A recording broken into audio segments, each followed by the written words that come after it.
On October 9, 2010, in Hickory, North Carolina, a father and stepmother reported their 10-year-old daughter missing. They said someone had broken into their home in the middle of the night and taken her. There was even a ransom note demanding $1 million. But within days, police stopped looking for a kidnapper. They started treating this as a murder investigation. And what they found was worse than anyone could have imagined. This is accused.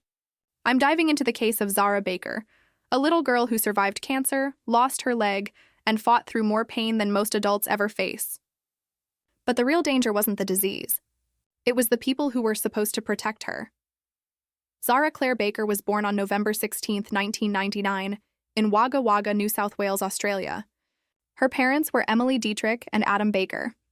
Emily struggled with severe postpartum depression after Zahra was born, and she made the difficult decision to give custody to Adam Baker when Zahra was still a baby.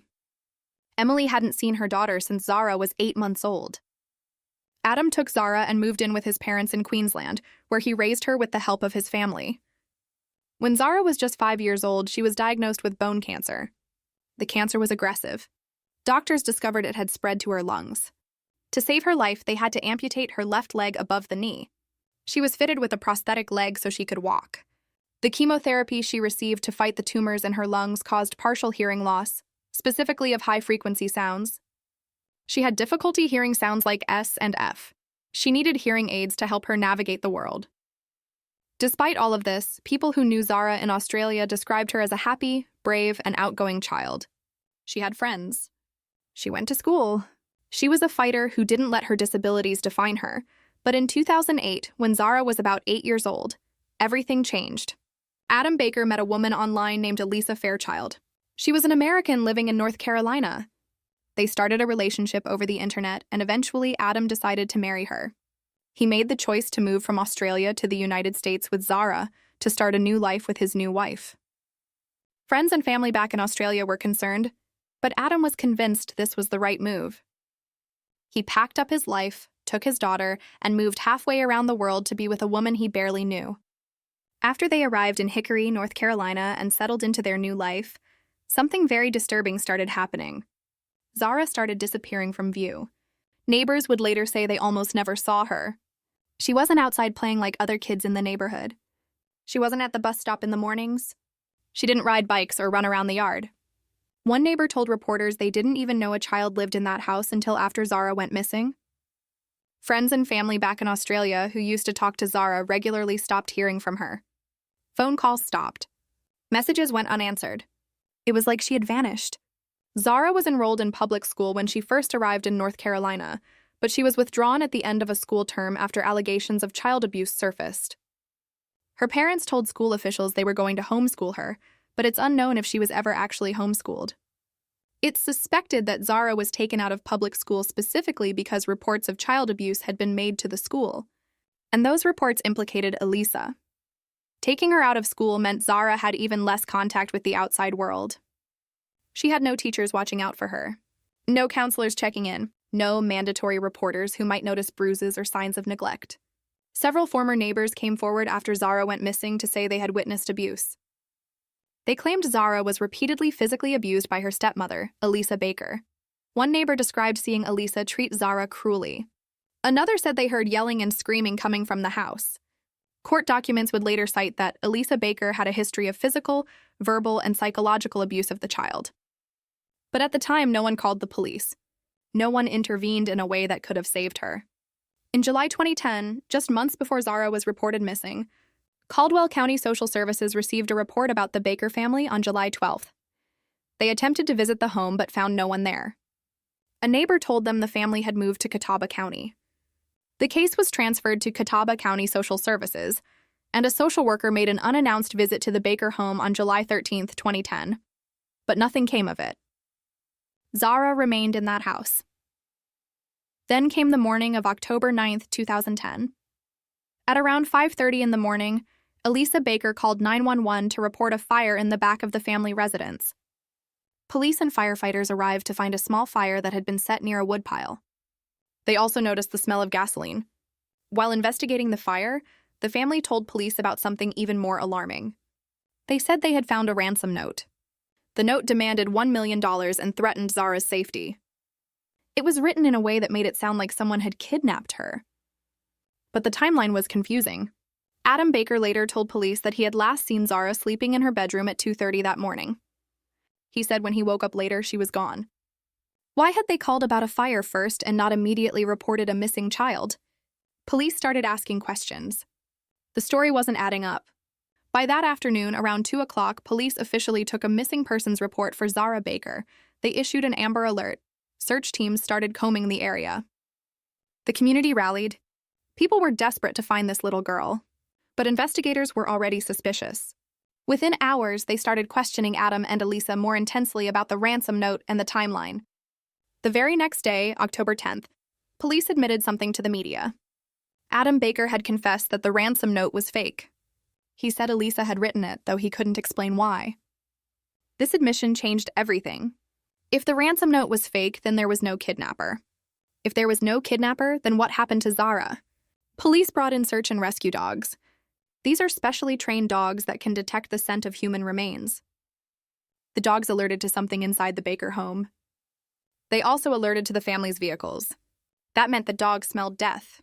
On October 12, 2010, just 3 days after Zahra was reported missing, the Hickory police chief held a press conference. He canceled the Amber Alert. He told the media and the public that they were now investigating Zahra's disappearance as a homicide. The search was no longer about finding a missing girl. It was about finding a body. Investigators started piecing together a timeline, and what they discovered was chilling. Police determined that no one outside of the Baker household had actually seen Zahra alive since September 25, 2010. That was 2 full weeks before she was reported missing. Neighbors confirmed it. School records showed she hadn't been in school. No one at local stores or parks remembered seeing her. For 2 weeks, Zahra had been gone, and no one had reported it. No one had asked where she was. Adam Baker claimed he thought she was just staying in her room or with Elisa.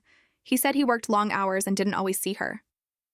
But how do you not notice your own child is missing for 14 days? On October 12th, the same day the case became a homicide investigation, Elisa Baker was arrested. She wasn't arrested for murder at that point.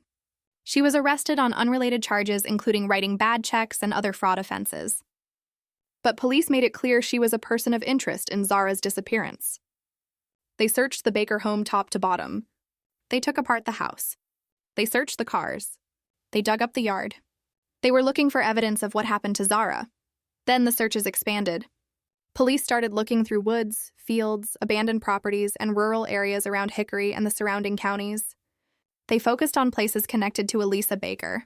They looked at properties where she had lived before. They searched areas where she had worked. They even brought in equipment to search a landfill, thinking that maybe Zahra's body or evidence had been thrown away with the trash. The searches went on for weeks. Volunteers from the community helped. Professional search teams came in. Everyone wanted to find Zahra.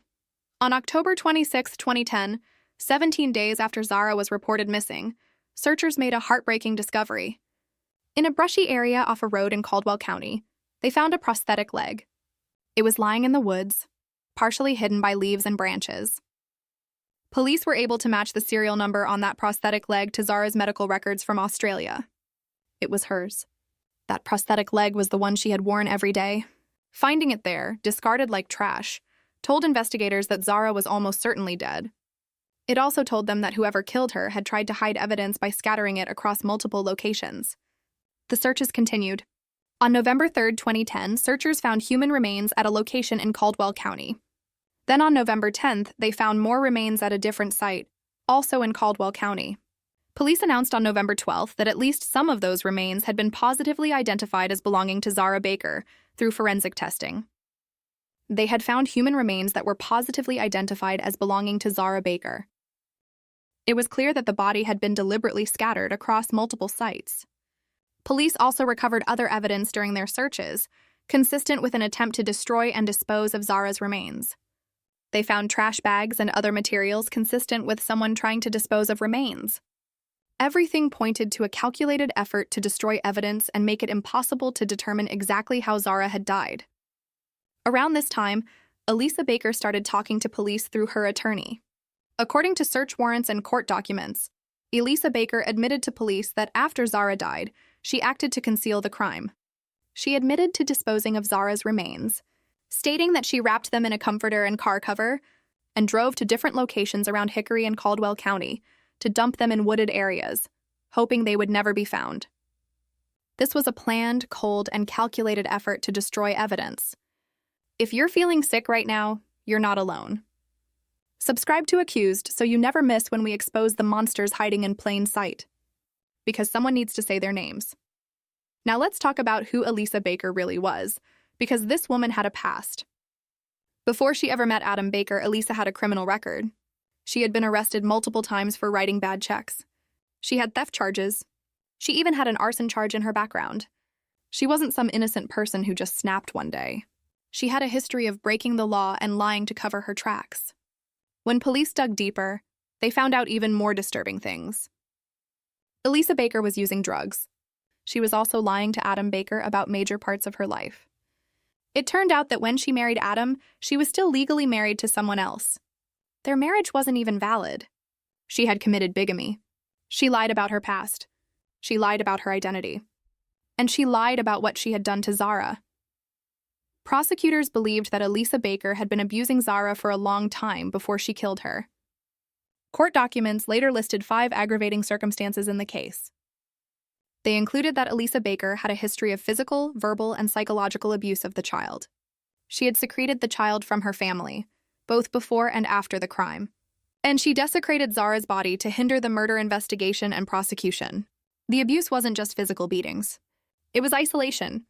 It was psychological torture. Zahra was kept away from school, from friends, from anyone who might help her. She was trapped in that house with a woman who hated her.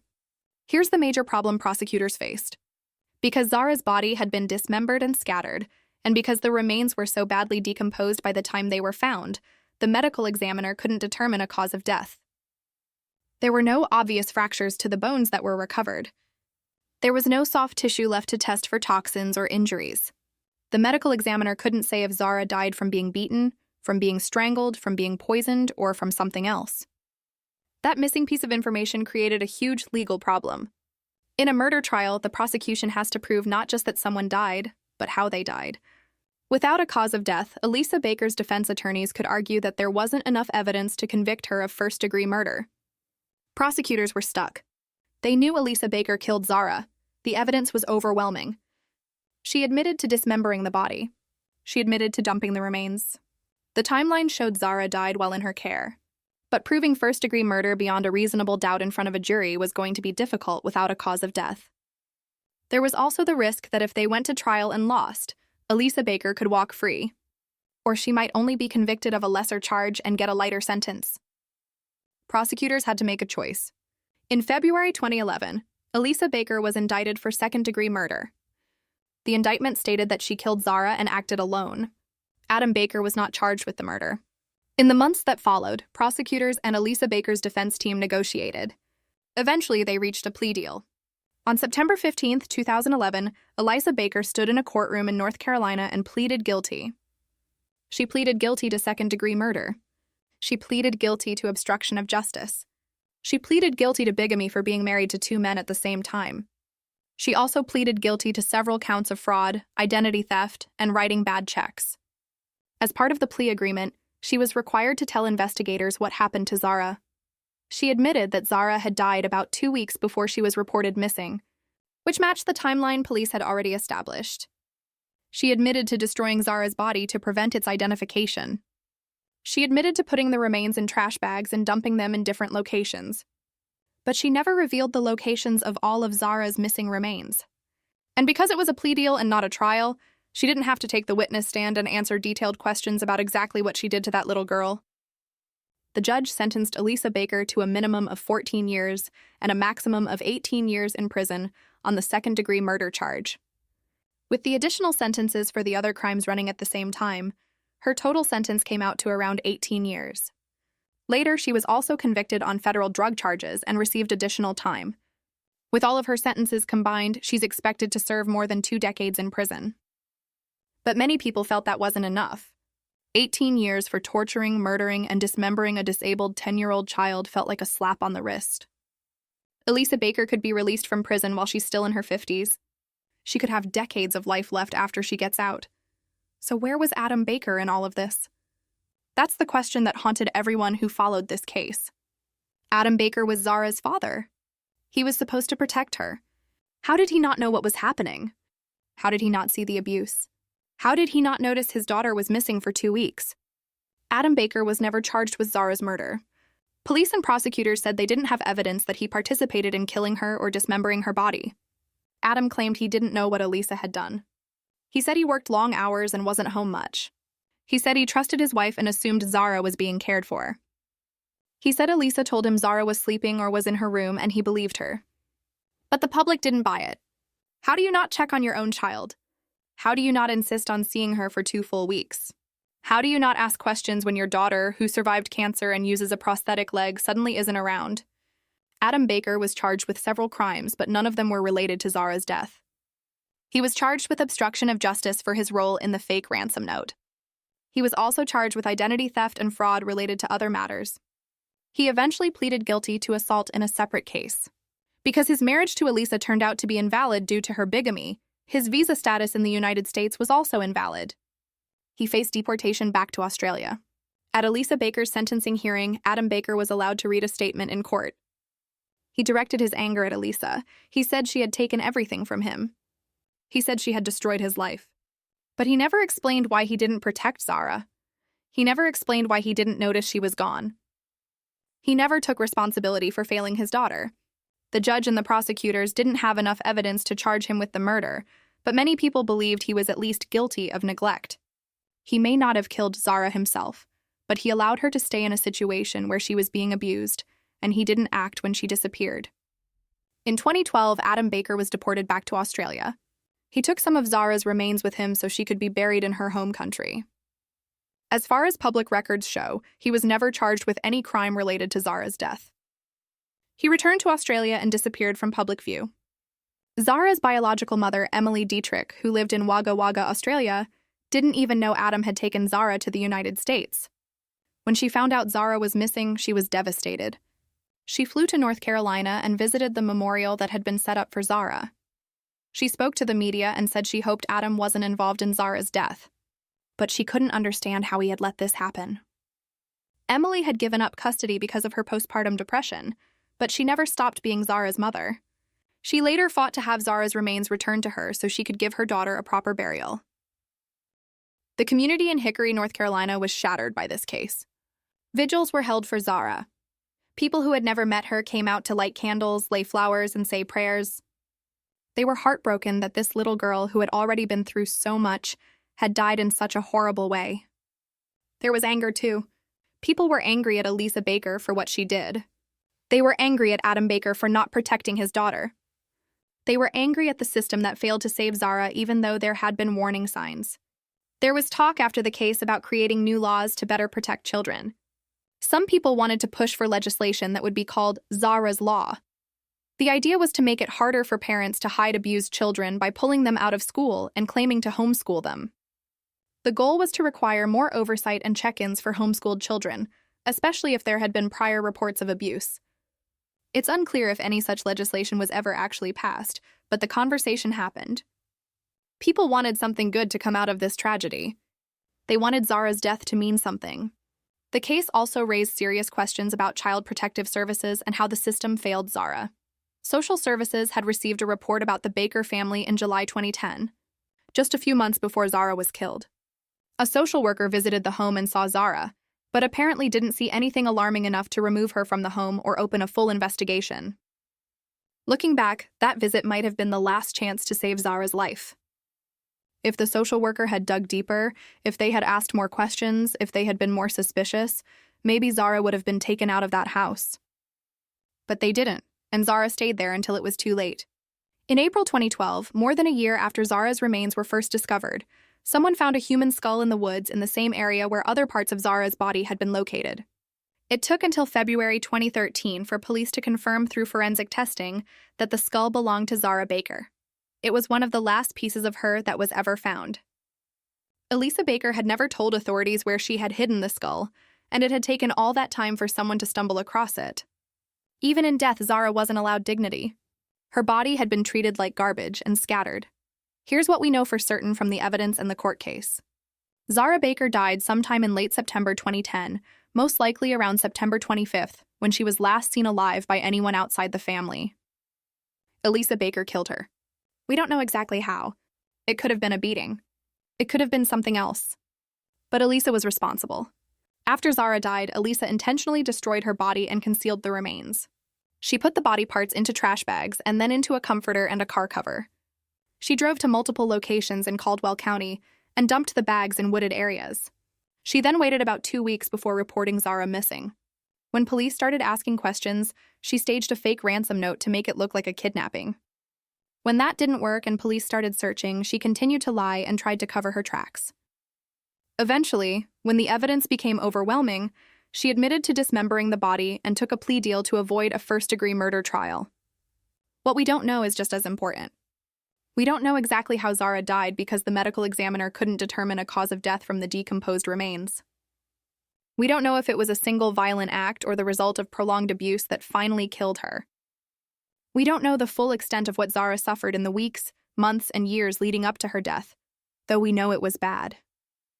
We don't know why Adam Baker didn't intervene or didn't notice his daughter was missing for 2 weeks. We don't know if he genuinely didn't know or if he knew and did nothing. And we don't know where all of Zahra's remains are. Some parts of her body were never recovered. This case sticks with you because Zahra Baker deserved so much better. She was born into a difficult situation. Her mother couldn't care for her because of postpartum depression. She was diagnosed with cancer as a little kid. She lost her leg. She lost most of her hearing. She went through surgeries and chemotherapy and pain that most people can't imagine.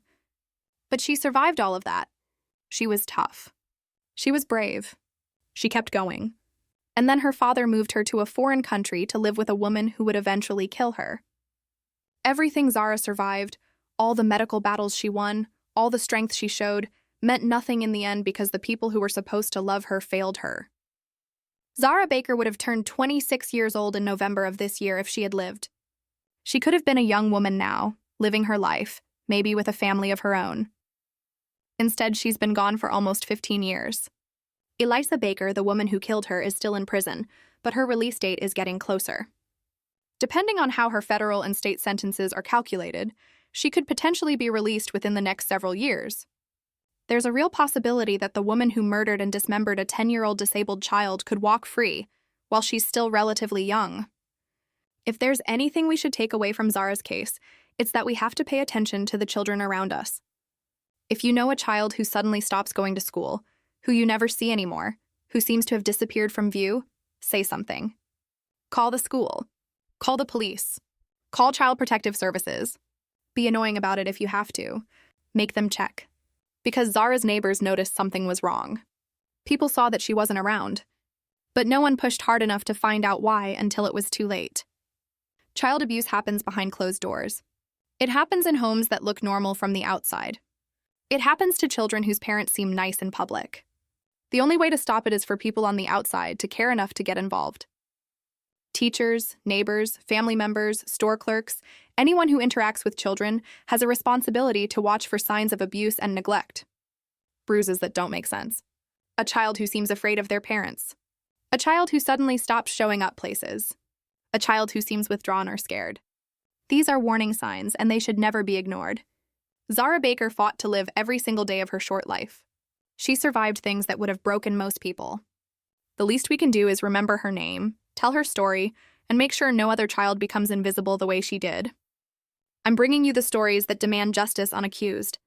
If this story shook you, share it, subscribe, and let's keep demanding justice for those who can't speak for themselves. Until next time.